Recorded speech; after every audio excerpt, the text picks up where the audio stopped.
This story begins on the outskirts of an American city, where the river flowed cold and relentless. Its murky waters were swollen by autumn rains, roiling and carrying away branches and debris. The wind drove clouds over the banks, where the reeds bent under its force.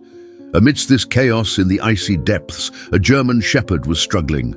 Her once golden-brown fur was now matted from the water, and her dark, desperate eyes searched for salvation. A wet, rough rope was tied around her neck, with the other end attached to a bag filled with stones, pulling her down. Every struggle and splash sapped her strength, but the dog didn't give up. Her hoarse breath mingled with the noise of the river. On the shore by the old bridge stood Amy, a woman with tired eyes in a worn-out coat. She was returning from work, her steps crunching on the gravel, her mind occupied with everyday thoughts. Buy bread, call her sister. But suddenly, she heard a faint, desperate gasp, the sound of dying hope. Amy froze, her heart clenched when she noticed movement in the water, the silhouette of a dog whose paws fought against the waves, and its eyes met hers. "Oh God!" gasped Amy, her voice breaking. She dropped her bag and without hesitation rushed to the river. The cold water hit her like a knife, but she kept swimming. Her arms sliced through the waves until she touched the wet fur. The dog weakly jerked, but the bag dragged it heavily down. Amy's fingers found the rope, and a chill of horror shot through her. It was intentionally tied to drown the dog. "Hold on," she muttered through chattering teeth. Amy held the dog, pressing it to her chest, and swam to the shore, fighting the current. The bag, heavy as sin, dragged behind them, but she did not let go. Her hands, worn from years of working in a print shop, held tight. On the shore, she collapsed on the rocks. Her clothes were soaked through, and the dog lay nearby, shivering. Its breathing was weak, but it was alive. Amy tore the rope, discarding the bag, her tears mixing with the river water. She looked at the sheepdog, covered in weeds, and quietly asked, "Who could do this to you?" Her voice trembled with anger and pain.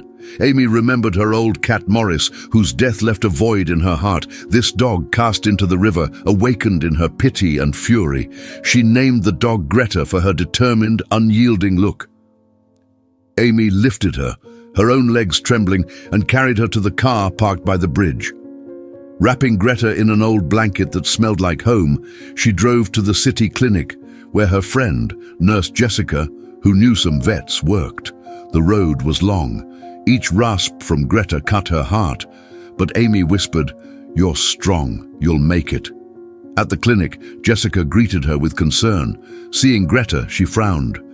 "She's in a bad state," she said, calling veterinarian Dr. Sam, a man with a weary face and attentive hands. He examined Greta, his fingers gently touching her coat.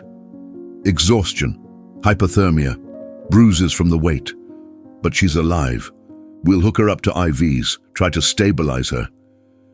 Amy nodded, her tears dripping on the floor. She told them about the rope, the stone, how she found Greta in the river. Dr. Sam shook his head, his voice soft but firm. "This wasn't an accident. Someone wanted her dead. I've seen her before. Her name was Greta. She was with a woman who surrendered her to a shelter, but then she was taken by someone else. I don't know more." Amy froze. Greta, the name chosen by chance, became real. She looked at the dog, whose eyes closed under the IV, and felt that this encounter was not just a duty, but fate. She recalled how Morris looked at her before he died with trust and love, and realized she could not leave Greta. Dr. Sam brought a warm blanket, and Jessica stayed to watch over Greta. Amy sat in the waiting room, her wet coat clinging to her body, clutching an empty teacup brought by Jessica.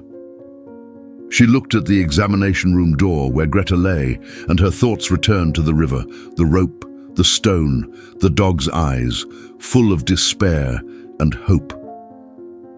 Dr. Sam came out of the examination room, wiping his hands. His face was serious as he spoke quietly. She's exhausted and has bruises, but her temperature is rising, the drips are working.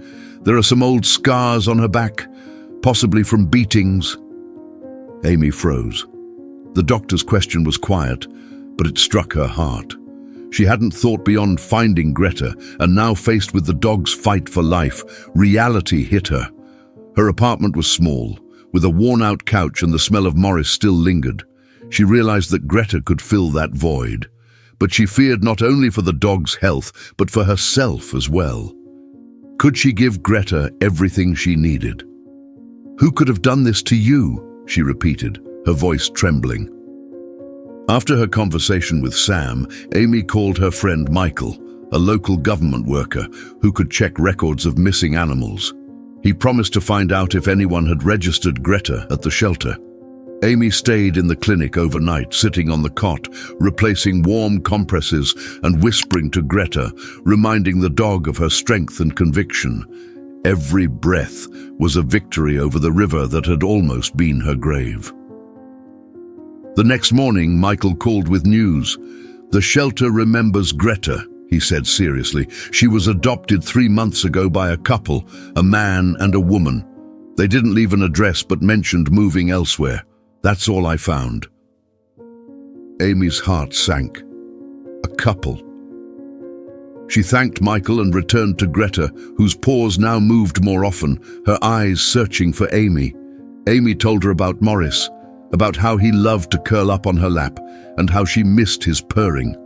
Greta listened, her breathing more even, and Amy felt that this shepherd, so fragile, understood her pain. But the mystery of the rope and scars remained. Who were these people, and why did they treat Greta so cruelly? Amy knew the truth would be painful, but her determination, like a river, flowed forward. She felt Greta, already resigned to her fate, was her chance to restore her faith in goodness. Their story, which began in icy waters, was far from over.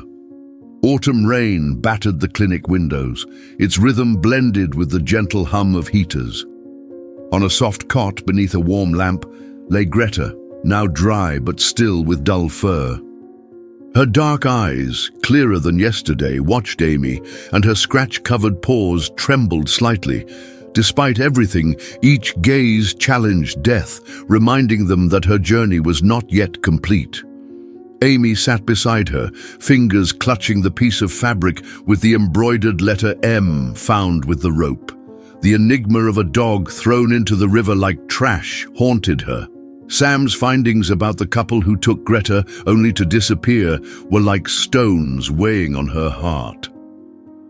Dr. Sam entered, checking notes. His expression was serious, but his eyes shone with hope. "Greta is getting stronger," he said, adjusting her food bowl. "She stands, eats, even tries to wag her tail, but her heart remains weak. She needs rest." Amy decided to contact Tom, who informed her that the couple, John and Sarah, were spotted in a nearby district. "They're renting a room," he said on the phone. "Tracked them down through the warehouse owner. They're not fugitives but seem uneasy. Want to talk to them? I can arrange it." Amy froze. To talk. She agreed, though fear clenched her chest. Returning to Greta, her fingers touched the dog's coat, now warm and soft. "We'll find the truth, girl," she whispered.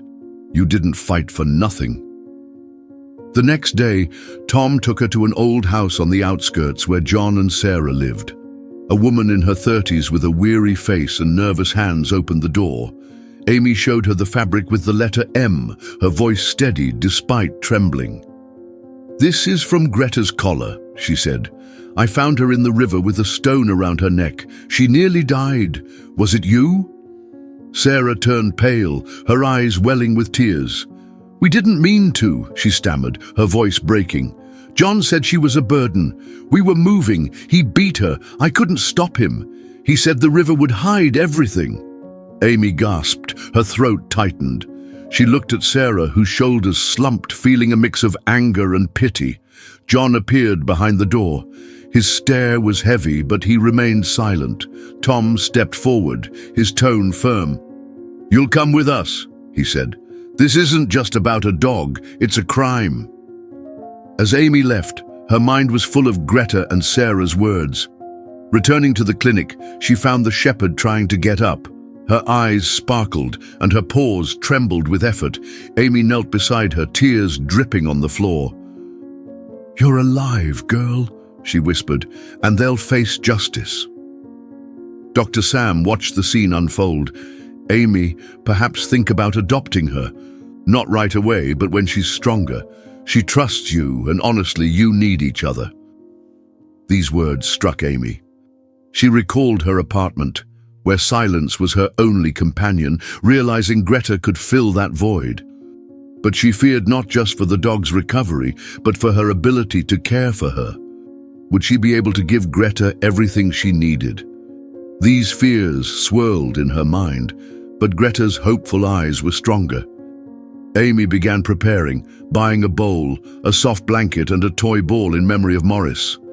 Sam helped devise a care plan, warning that Greta's recovery would be long, yet Amy knew she was ready. Greta, the shepherd who conquered the river, became her chance to heal her heart. Months passed, and Greta grew stronger, becoming affectionate and playful. She loved sleeping by the window where the ball lay, her gaze calm. One spring day, Amy took her to the river where she had first found her. The water was now clear and the banks green. Greta ran, her fur gleaming, and Amy smiled. She knew Greta didn't just survive. She gave her family hope and faith that good always triumphs over evil. Greta's story, the shepherd who conquered the river, became a legend at the shelter. But for Amy, it was more than just a story. It was a lesson in love stronger than pain and compassion that brings life.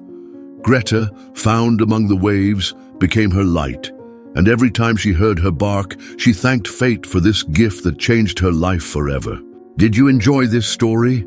Tell us your thoughts in the comments. Give this video a thumbs up and subscribe to the channel to not miss new releases. See you soon.